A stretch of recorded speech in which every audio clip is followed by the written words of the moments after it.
Welcome back to another video. My name is Carly and this is Owning Authenticity, and in this video I am super excited to dive into looking at the Chiron retrograde that we talked about in part 1, where we were focused 100% on the astrology of Chiron retrograding in Aries. And in this video, in part 2, we are bringing that interpretation and that contemplation into adding on the layer of human design, looking at the 2 gates that are affected by this Chiron retrograde, and then on top of those, layering on the gene keys. For those of you that may not know, the human design gate is the same thing as the gene key. So there's very much a stacking effect that happens when we take astrology, move into human design, move into the gene keys. So for any of you that are already doing that, where you're familiar with and working with all 3 charts, I think you're really going to love this. Please take a second and like the video. If you're excited to dive in, leave me a comment as we go, as far as like, what was really eye-opening? What really moved energy? I read every single comment. I love hearing from you guys as far as what's valuable, what's helping you. I love offering this value for free. It's super exciting to me. I personally consume YouTube videos and I'm so grateful that in this age we have such access to information, and I love being able to share my perspective, my philosophies with you guys. So if that's helpful, definitely tell me down below and we'll go ahead and dive in. So let's take a look at the gate where Chiron is stationing retrograde, and we'll build from there. So when I use the word gate, please understand that that is the human design gate, and that the human design gate number is the same as the gene key number. So if you're familiar with your human design chart, with your gene key chart, you can look for this number on both of those and see how this might be really affecting you, and how this wounded healer archetype is coming to the surface in what area of your life, right? Depending on which planet is activating that gate for you, it may manifest a little bit differently. And if you have no idea what I'm talking about, then this might not be the video for you, okay? This is definitely an advanced video for those who are into the stacking of those 3 charts, the natal chart being the base activation of your planetary placements, and then on top of that, pulling that into the human design system and pulling the human design gates into the gene keys gates. So if all of that is just whoo right over your head, dude, no worries. And if you want to understand it better, let me know in the comments. I would love to make some additional videos kind of breaking this down into a more digestible place. But for this video, I think you can still get quite a lot out of it, even if you're not able to look at it in terms of your chart. But like I said, let's start with the gate / gene key where Chiron is stationing retrograde on July 26th, 23 degrees Aries. That's what tells us which gate it is. Okay, so we know that 23 degrees of Aries is located in the gate 42. All right, so human design gate 42 and gene key 42. So, like pull out your bingo card, like pull out all your charts and see, do you have anything at 23 degrees of Aries? Do you have anything at gate 42? Do you have anything gene key 42? Okay. And just to save you some time, if you don't have any human design gates 42, then you're not going to have any gene keys 42, because like those are the same, like I said. But let's get into what the gate 42 actually represents. And for these, I have used a book that let me grab it. So if you are into human design, and I would say even gene keys, this is an awesome resource, and it is like 800 some pages long, but it is called The Mandala of Life by Denise Matthew. And so a lot of the keywords and little phrases are from this book. So if you're not recognizing them from the studies that you've done previously, these aren't exactly the interpretations that are from the original human design system, but this is what book I have that I really enjoy because there is so much depth. Okay, like that tends to be one of my, we'll call it critiques, okay, of the human design system, is that it gives you like 2 sentences and then that's it. And for somebody like me, I'm like, Okay, that just whet my appetite. And now where's the rest of it? It's in this book, this 800-page guide to the 64 gates of the human design system. Like, holy crap. So we will dive into the gate 42. So the gate 42, I'm going to give you some basic information before we dive in. The gate 42 is located in the sacral center. So again, if you're not familiar with human design, no worries, but that's where that's located, and it makes a channel down to the root. So I'm including this piece for those of you who have studied human design. There's symbolism with the sacral center. That's our life force energy. And the root center, what it's reaching towards, what it's trying to send its energy towards, the root center is a pressure center. And so that's one of two pressure centers that we have in our energetic design. The other one is the head, and the root center is the pressure to move. Okay, so when we get into the gate 42 and this pulse of life force energy that's like creating this pressure to move, you'll understand why the gate 42 is called the gate of growth. Okay, and again, this is in Denise Matthews' book, but the gate of growth, and some keywords: the ending of cycles, right timing, maximizing potential of starts and expansion. Okay, and so I want to talk a little bit about this, and then I'm going to bring in the gene key side of it where we get into the shadow, the gift, and the city. So the gate of growth and why that has so much to do with each of these different keywords that I gave you. First step, ending cycles. Like, we're talking about growth, not ending things. Like, what is growth? If not moving towards something new and leaving behind the old thing, right? Like, we can't have a new life if we keep living the old life. Like, the gate of growth, like, it's, and then the right timing, like, it's time to decide is how I interpret this, as far as like pulling it back to the Chiron retrograde. Like, it's time to decide, like, do you want to keep spinning on the merry-go-round of your old life, which if you do, that's probably a decently fun ride. Like, you're okay, that's fine, you can keep doing that. But this is also setting up that retrograde as far as like moving backwards a couple degrees, like retrograding through the gate 42 and setting us up to realize, like, what cycles are we done with?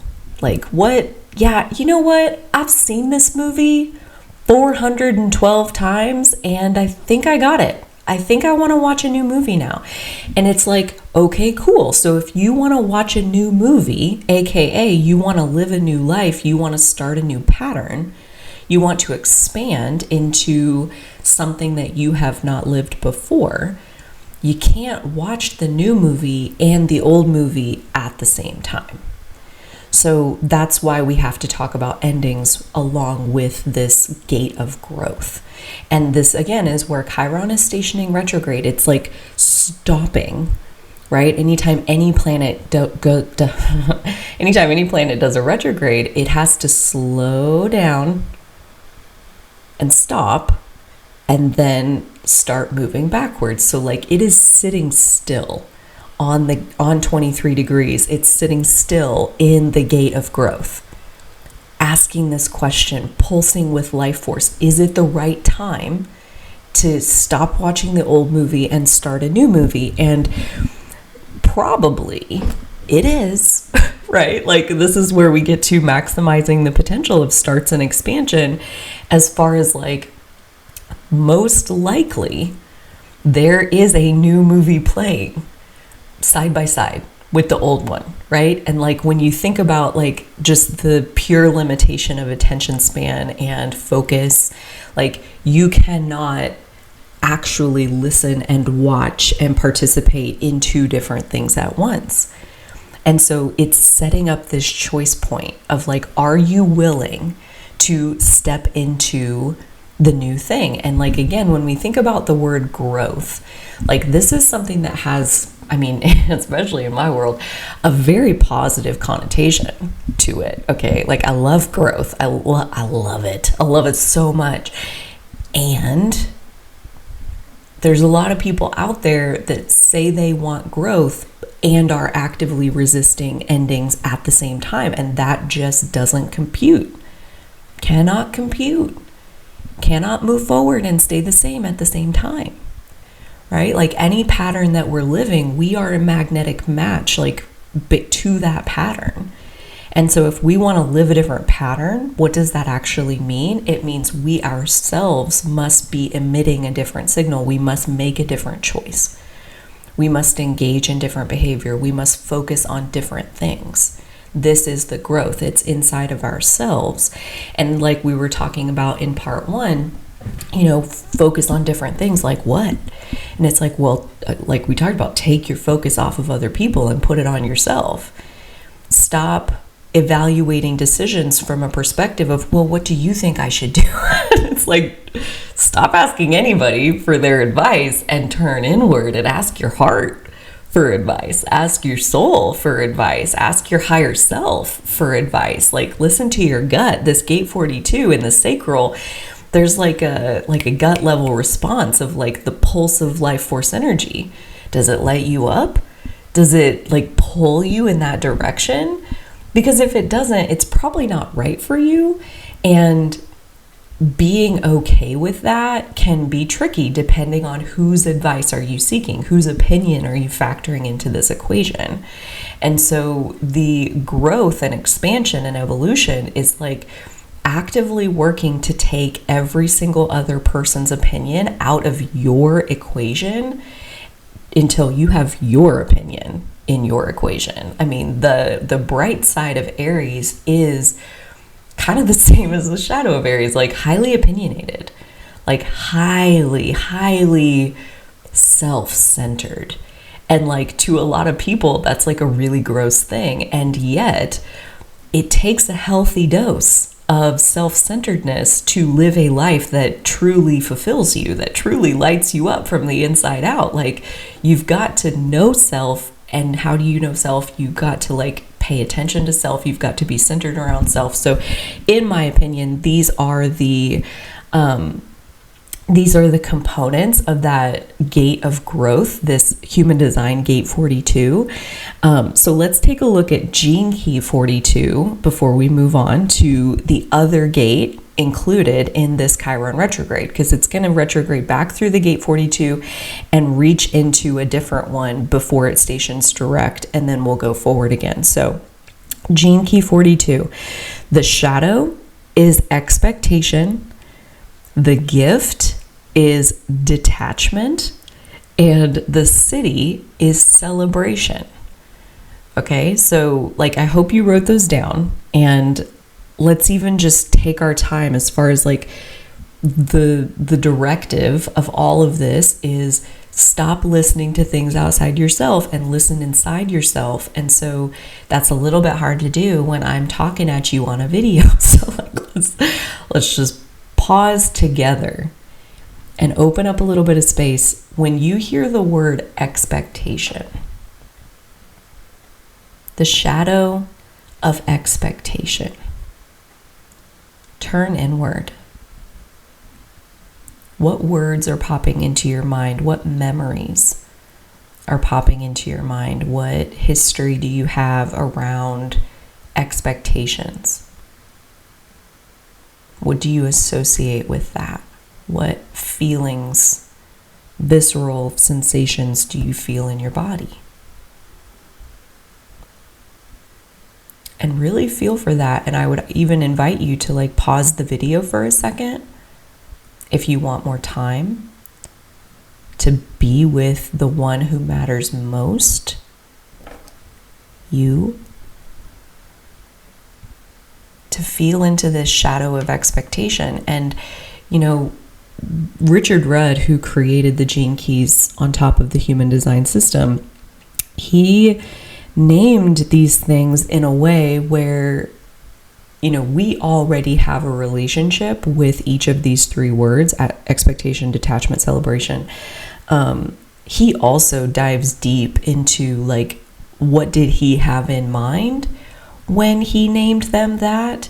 But there's also like this higher, more quantum level to these namings that it's like it elicits in you the definition that you need to look at. Not as, again, we're back at the whole thing. Like, well, what does he mean by that? Like, who cares? Who cares? What's your relationship with expectation? And I'm going to give you my interpretation of the shadow of expectation, detachment, celebration. I'm going to go through all of them, but I really want to emphasize this point about how quickly and how habitually, compulsively we reach for, well, what's the right answer? Tell me, what's the definition? What does the book say? What's Richard Rudd say? What does his higher self say? Like, looking for that authority and consensus outside of ourselves. And this is the root of the gate of growth and whose life force energy is pulsing inside you. Do you want Richard Rudd to climb inside your body and live your life for you? Probably not when I put it like that. Or maybe, I mean, again, who knows? You want to stay on the merry-go-round, like you ride whatever ride you want, precious.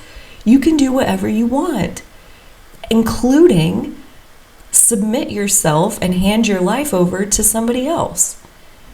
You get to do what you want. You're in control of your life, even if your choice is to abdicate control by trusting somebody else more than you trust yourself. So this shadow of expectation, like, I have kind of a hostile relationship with the concept of expectation, okay? Because in my opinion, it goes in the face of freedom. It goes in the face of like individual sovereignty. And this includes expectations we put on ourselves. This is where it gets tricky, because it's like, well, but I have to have high standards for myself. Otherwise, like, I'll settle and I'll be lazy and I won't accomplish my true potential. Like, I need to hold myself to a high standard. I expect that of myself. And like there's like virtue in that.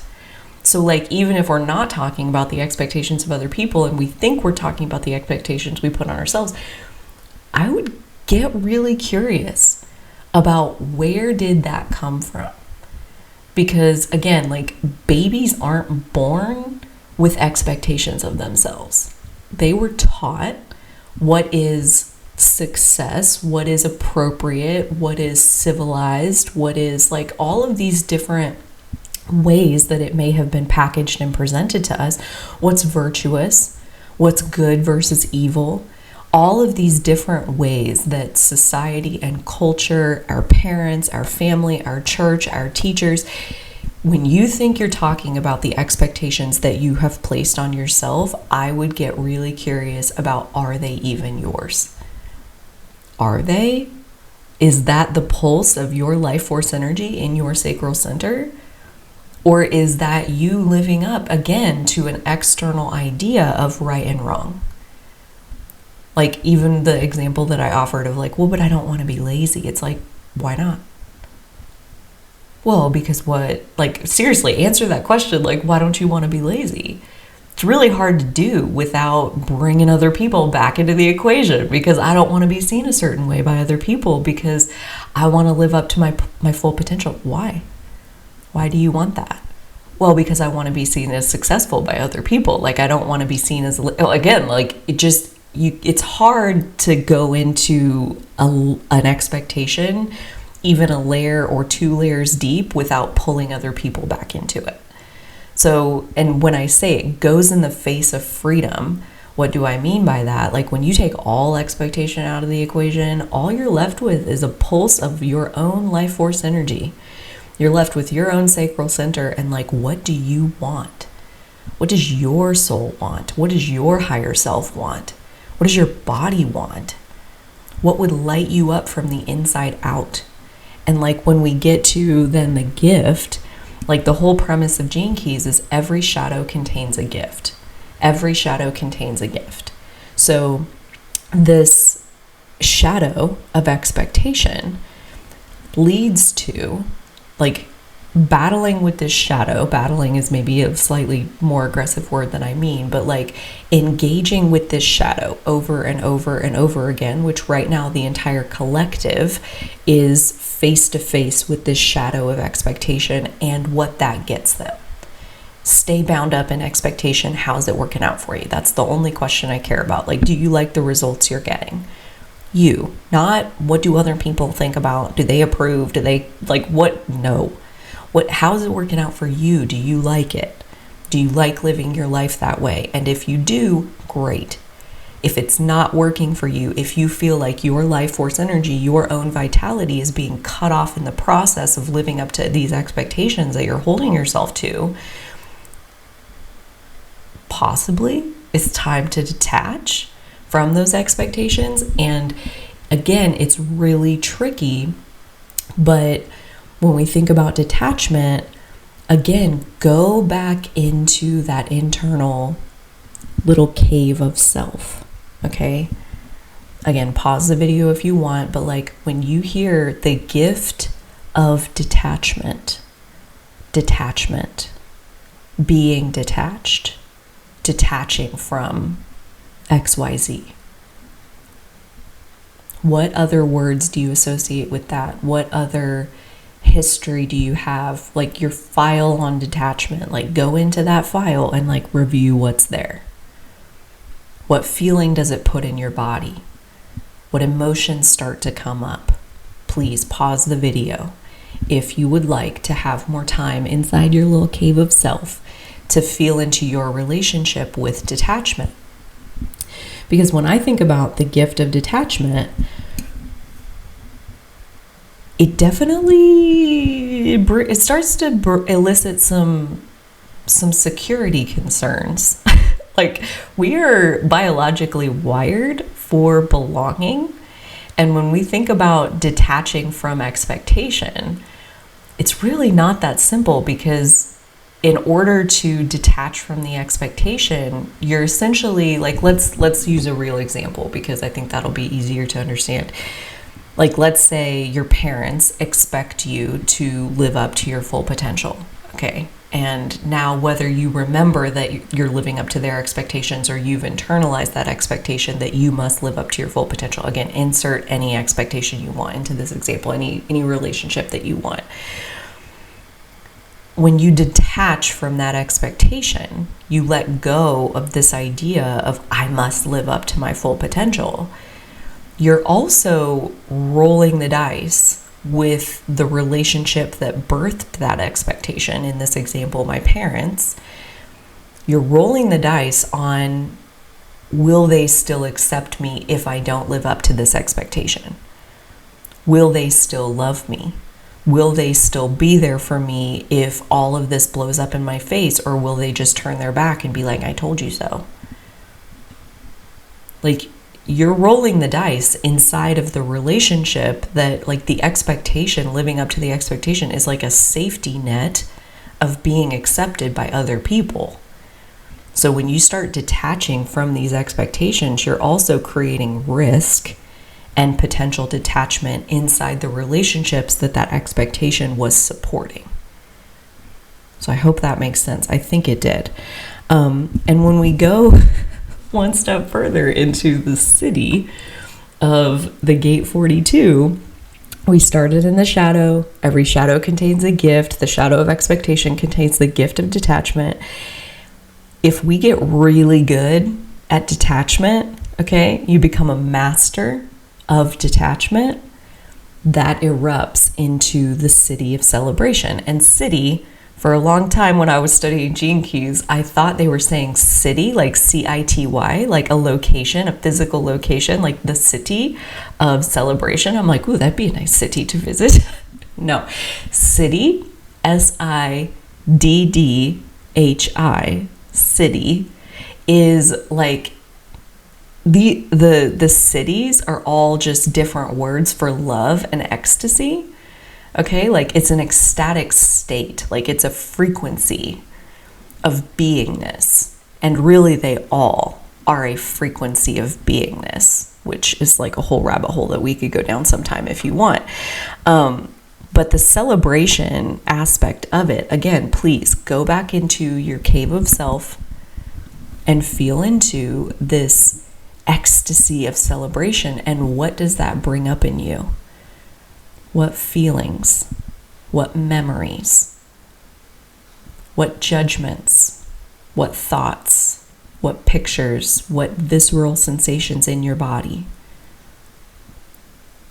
And as I think about how does the gift of detachment lead to the city of celebration, again, it kind of goes back to it's really difficult to create a life that lights you up from the inside out if you are trapped in what does everybody else think, right? Because when we think like, what does everybody else think? Like, you're getting all kinds of conflicting opinions, all kinds of conflicting points of view that when you really start trying to satisfy all of them, you satisfy none of them, least of all yourself.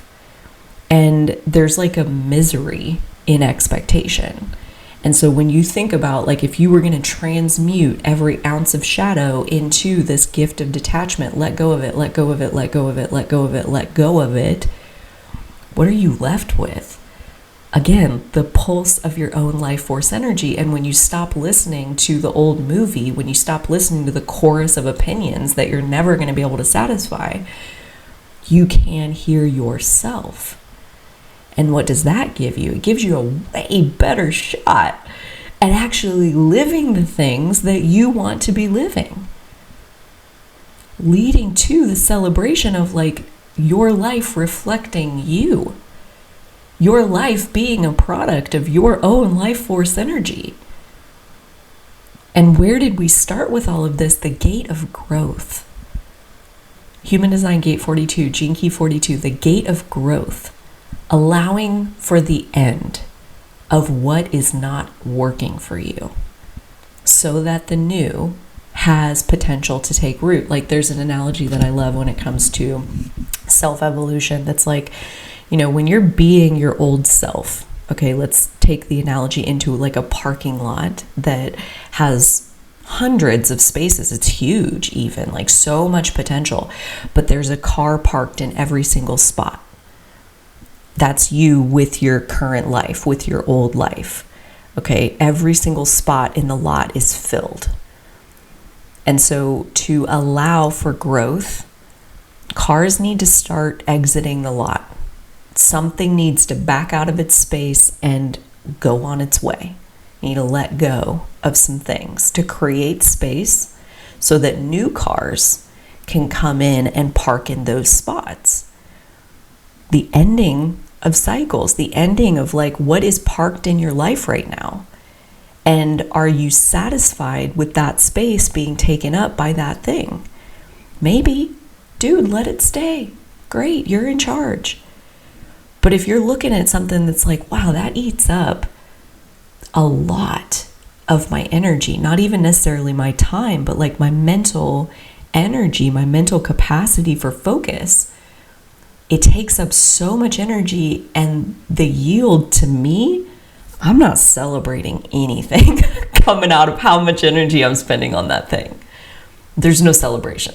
I don't like it. I don't care about it. It doesn't light me up from the inside out. Like, and yet here I am with like that thing taking up 100 parking spaces in my life. I think it's time to go knock on some windows and be like, I think it's time for you to leave, you know, to like let go of those things, detach from those things, so that those 100 spaces are now open. That's 100 new things, like parking in your life, like coming into your life, having space to come into your life. Freeing up our energetic capacity is the fastest way to like initiate a cycle of growth. And again, there's almost all people approaching growth from, not all, but almost approaching growth from this space of like, well, give me the new thing and then I'll let go of the old thing, right? Like, there's a deep insecurity in this kind of thinking that says like, I'm not going to let go until you show me that I can have the new thing. Give me the new thing. And it's like, how are they even going to give you the new thing if your little hand is like clenched around the old thing?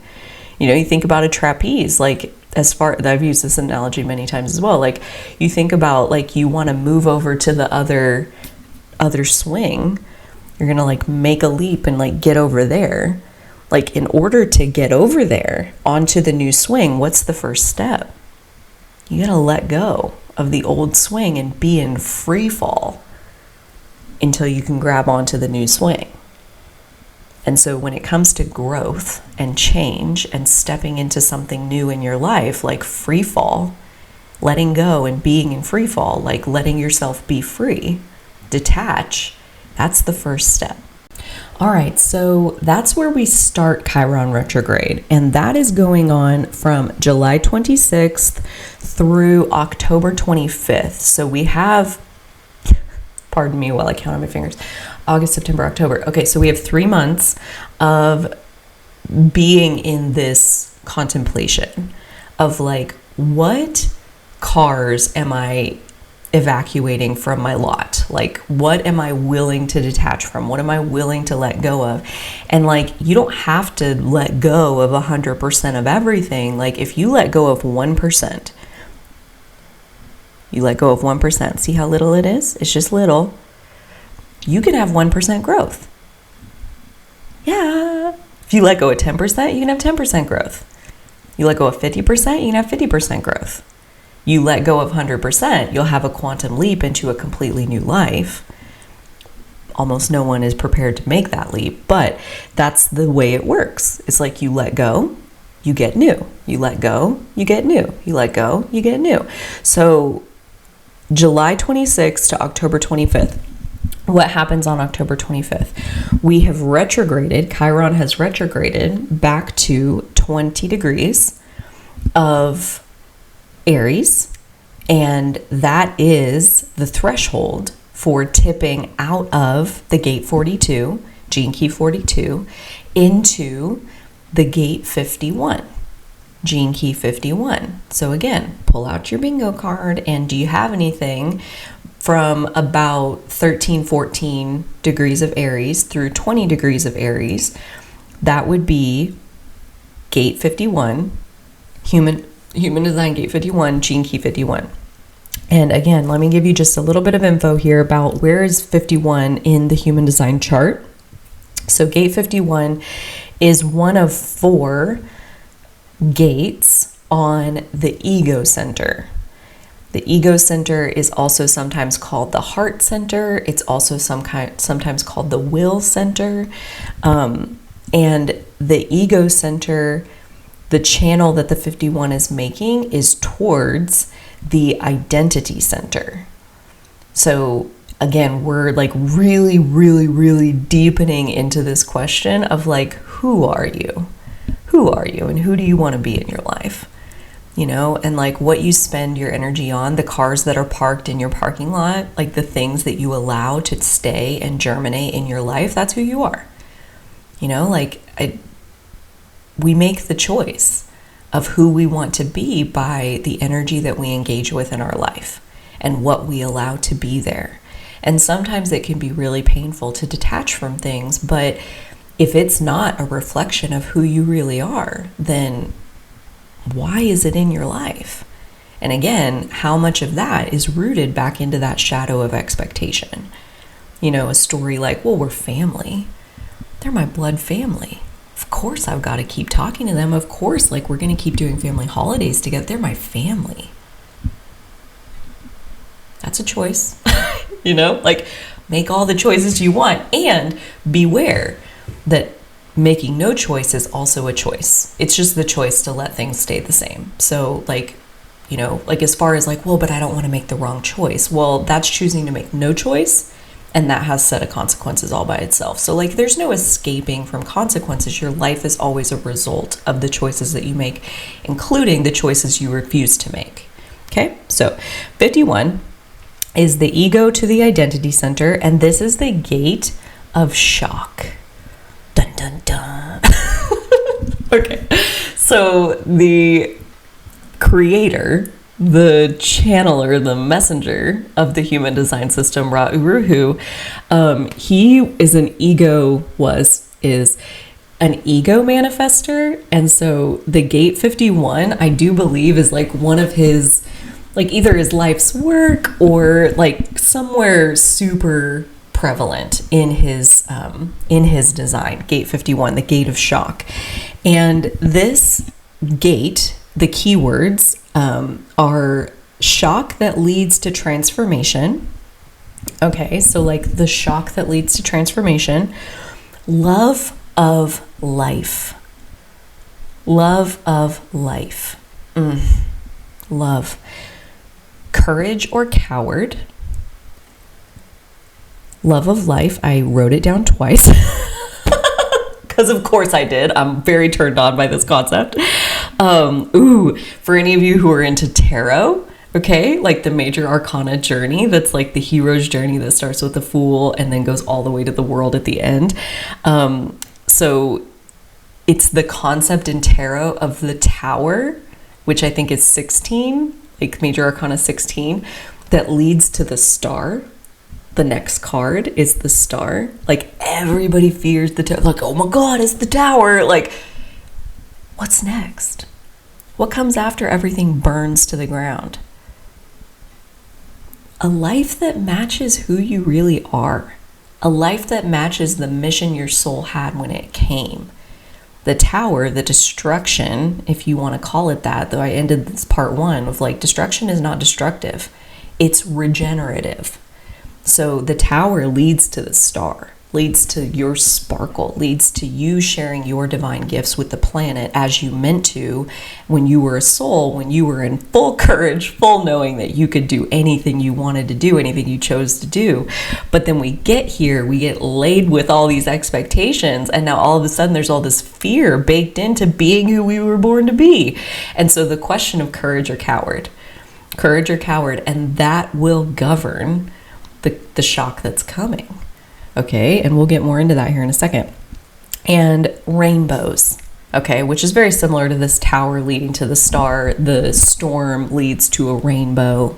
Like, you can't have this like breakthrough in beauty, this transformation into beauty, without first having some upset, some destruction, some burning down of the old, some crumbling of the old, which is also really interesting because around this time, I don't have the date in front of me. If somebody knows it and wants to pop it in the comments, I'll take it. But around this time, we're also having Pluto retrograding from Aquarius back into Capricorn. It'll get about halfway back onto the 29th degree of Capricorn, which is where the US Pluto return took place. And this is the last few months of Pluto in Capricorn where we are having crumbling of the old structures, both on a collective level, like on a global scale, on a, mass consciousness kind of scale, but also, as I alluded to back in part 1, the collective is only a really big group of individuals. Okay, so this is also taking place on our individual lives. So shock. The gate of shock. And what is shock? Again, like, go into your own cave, and what's your relationship with this word? Shock. It has something of a negative connotation to it. It's not exactly a pleasant thing, okay? But again, I would invite you into my contemplation. That's why I make videos. But Imagine an outcome. Imagine opening up an email, opening up, the TV. Imagine opening up like some kind of method where you're going to receive information. And it is so bright and so beautiful that it shocks you. Like stunning beauty and amazing light. An incredible expansion that just like lights you up and turns you on from the depths of the core of who you are. That'd be pretty shocking, wouldn't it? Again, was your first inclination to be like shockingly bad? Because shock is neutral. Shock could be really bad. Yes, it could also be really good. So this, and when I said like courage or coward, is going to dictate which shock is coming for you. I mean, have you ever heard and what even is the saying of like, have you ever heard the saying of like, fate favors the bold or something like that? Like, I'm also hearing my brother say, I don't know if this is a real saying, but he likes to say, the devil loves a coward. Like, and again, another one that's like the only thing that's needed for, I'm going to butcher this, but the only thing that's needed for evil to prosper is for good men to do nothing. Courage or coward? Like, are you facing fears? Are you taking risks or not? You know? And like, again, this is not something that like, well, the world is going to get one outcome. This is something where each individual is going to have their own outcome. You are responsible. You're sovereign.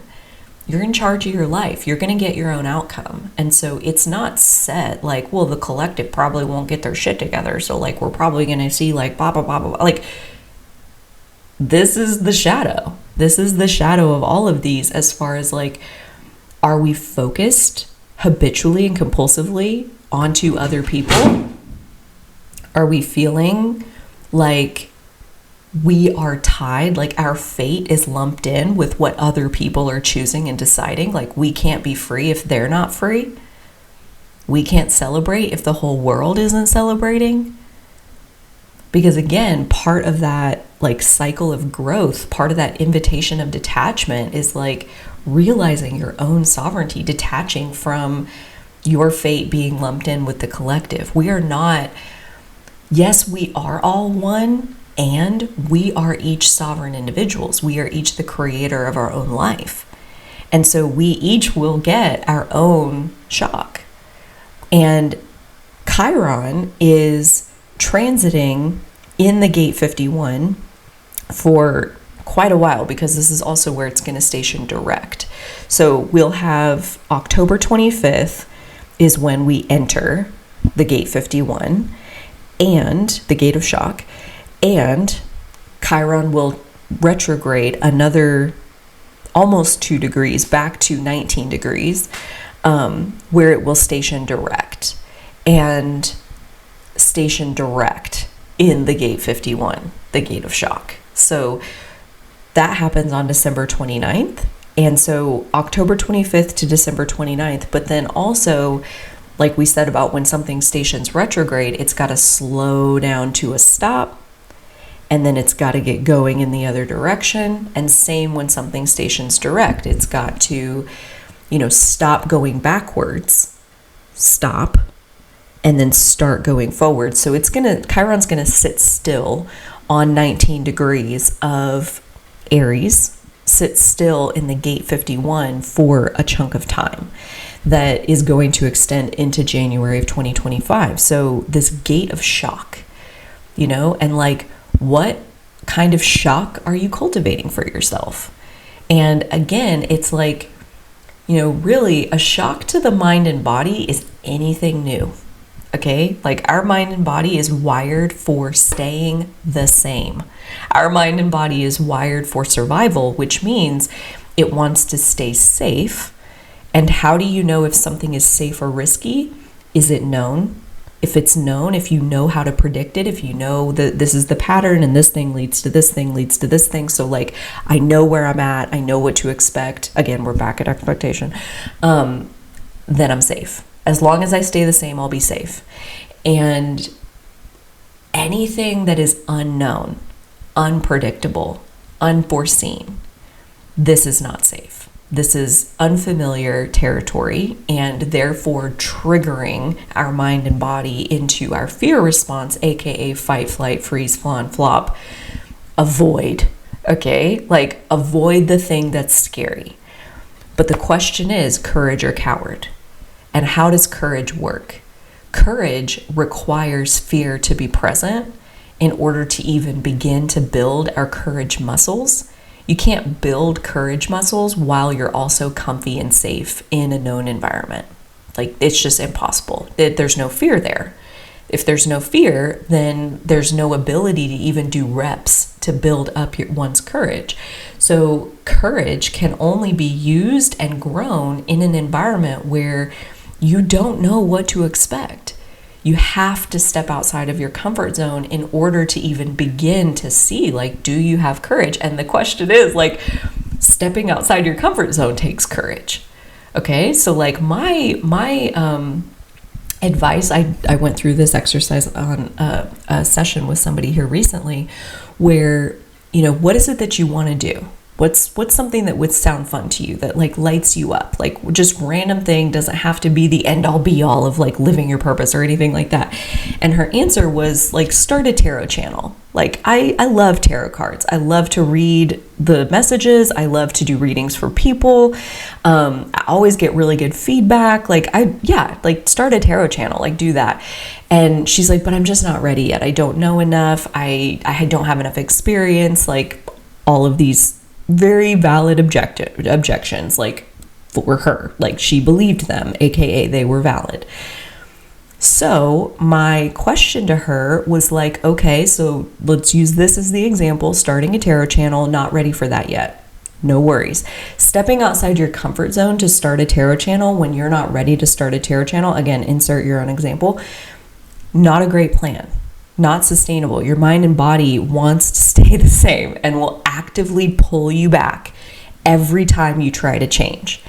And so the only way that we're going to get our mind and body to come along on the journey our soul is ultimately craving is to expand at a rate where our mind and body can keep up and realize that, like, I've stepped 1 foot outside of my comfort zone. Am I safe here? Yes, I'm safe here. Okay, this is good. This is good. I feel safe here. I'm like calming down. I can breathe deeply. My appetite is here. I'm sleeping. Like, good. Okay, so I'm safe. I've officially expanded my comfort zone to include this space of like 1 foot out of where I normally was, where I used to be. And then another foot, and then another foot, and then another foot, and continue to repeat that process of like letting your mind and body adjust. So my question to her is like, starting a tarot channel is a step we're not ready for. No problem. What's a half step?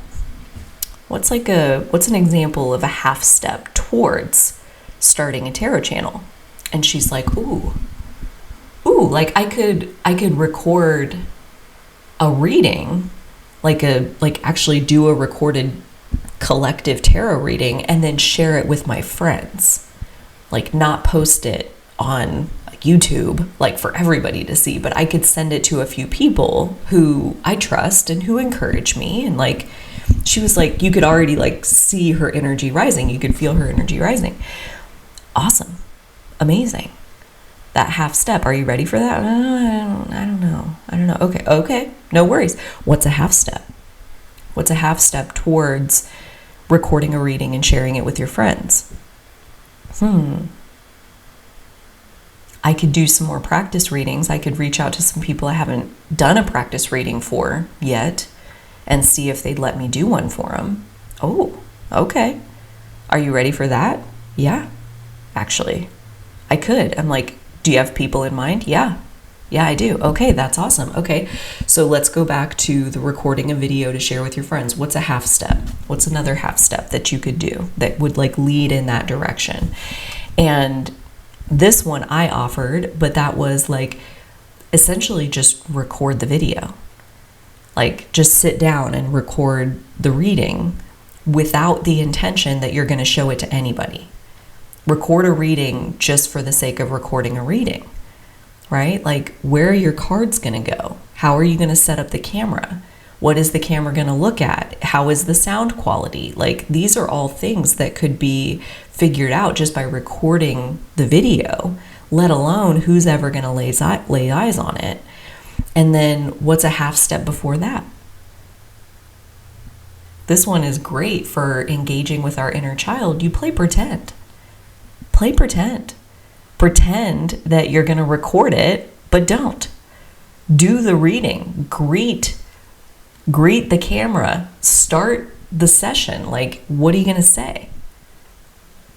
Hi, my name is whatever. Like, this is a reading for, like, what are you going to say at the beginning? You don't even have to record it. Don't even worry about the camera. Don't even worry about the sound quality.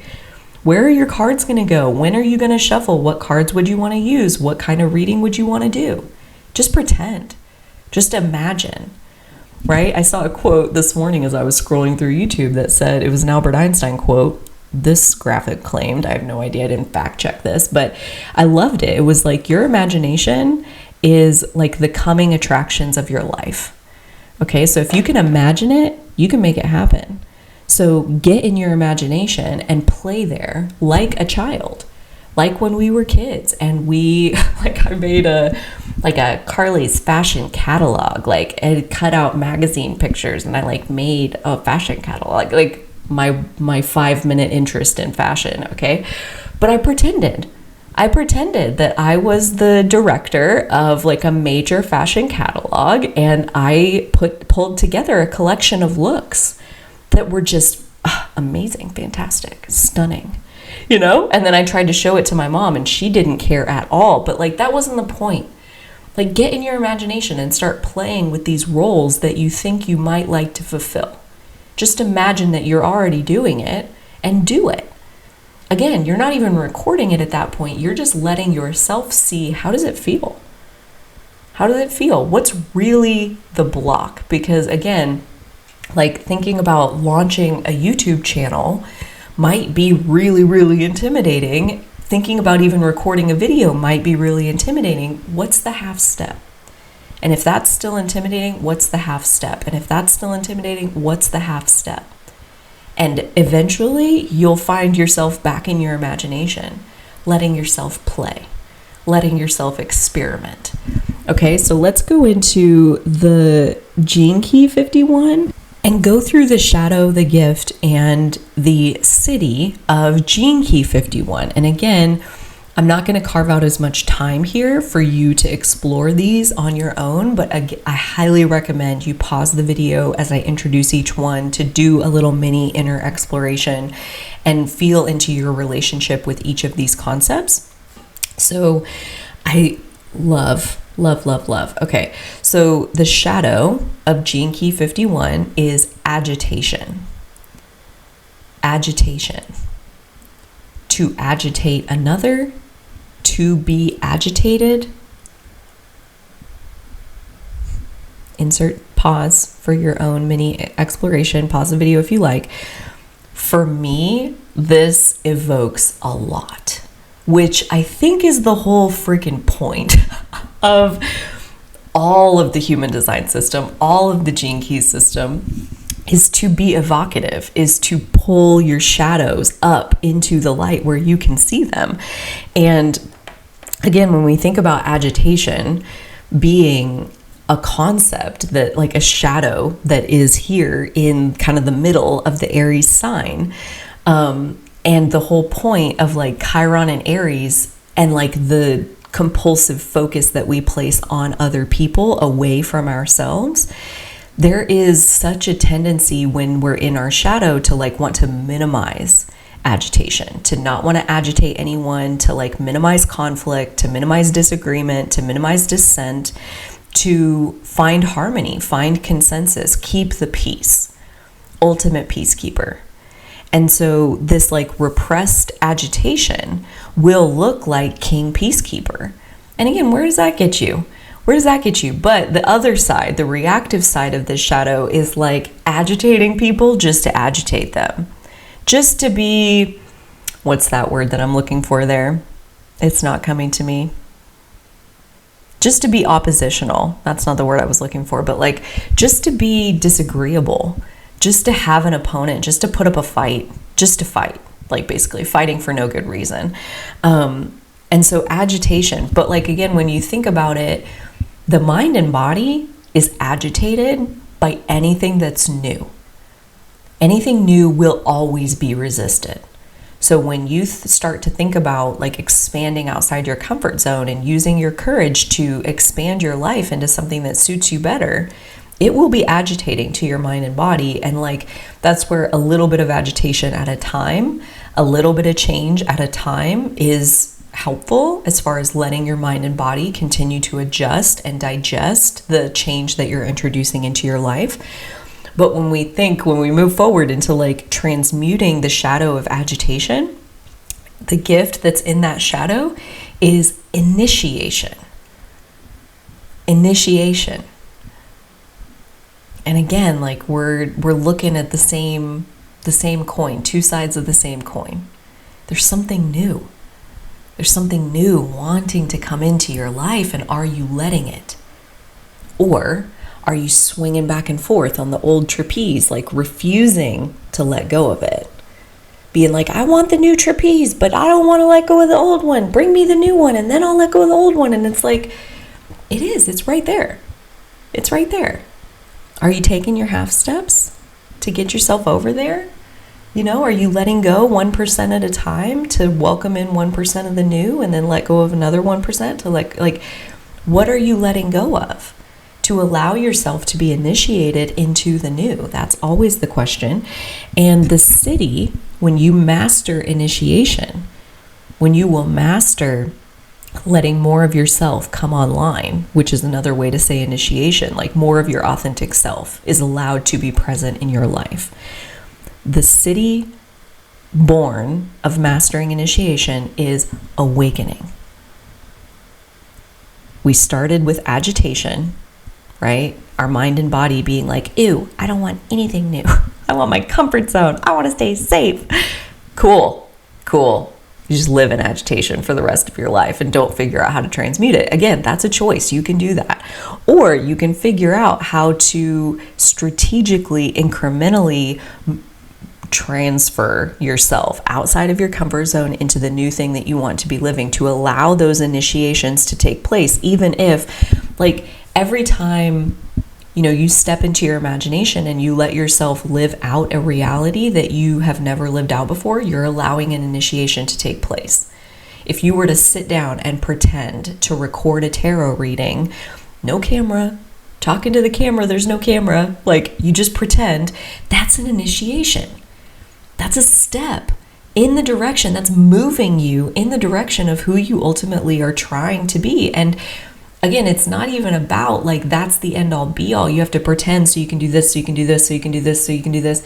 You might do that. You might pretend to record a reading and be like, I actually don't even like doing readings where there's not one person that I'm doing it for. Like I really like how there is one person who's receiving it. And so even just letting yourself pretend to do the thing, you might learn, I don't even want to do that thing. That's the real block, is like, that's not even the right path for me. I want to do one-to-one things. Okay. So then, we're back over here with do more practice readings. We're back over here with make your first offer, a package of 3 readings for $30. Who wants one? We're down that path now, right? So letting ourselves be initiated one step at a time, to even just let ourselves move into that location and then see, do you like it here? Where would you like to deepen into it? Where would you like to try something different? We can't plan a million steps ahead. You've got to go there, lay eyes on the situation, and then evolve from that place in whatever direction you like. This awakening, and awakening, I think we do ourselves a disservice by thinking this is a once in a lifetime event, or even that it's it happens 3 times in your whole life. No, I would say every time you change, even 1%, even 1% of 1%, you've awakened. You've awakened to more of who you really are. And so a lot like what I recommended in part 1, look back at this time last year and how have you awakened? How have you brought more of who you are into your life? How have you allowed for these micro initiations to take place so that you can be more of who you are compared to this time last year? This is really useful because, again, it's we're not there yet. We're not there yet. We're not there yet. Is there a there? Is that even real? I don't think so. Okay. Are you closer? That's the only question that matters. Getting there is an illusion, right? It's a cognitive horizon where the closer you get to it, the further it moves away. There is no there. There's only closer and closer and closer towards what? Towards a life that lights you up. Love of life. It's so important you write it down twice. Okay? That's what happens when you will awaken and let your life be a reflection of who you really are. A little bit more, a little bit more, a little bit more. That is correlated. that rises at the same rate as how much you love your life.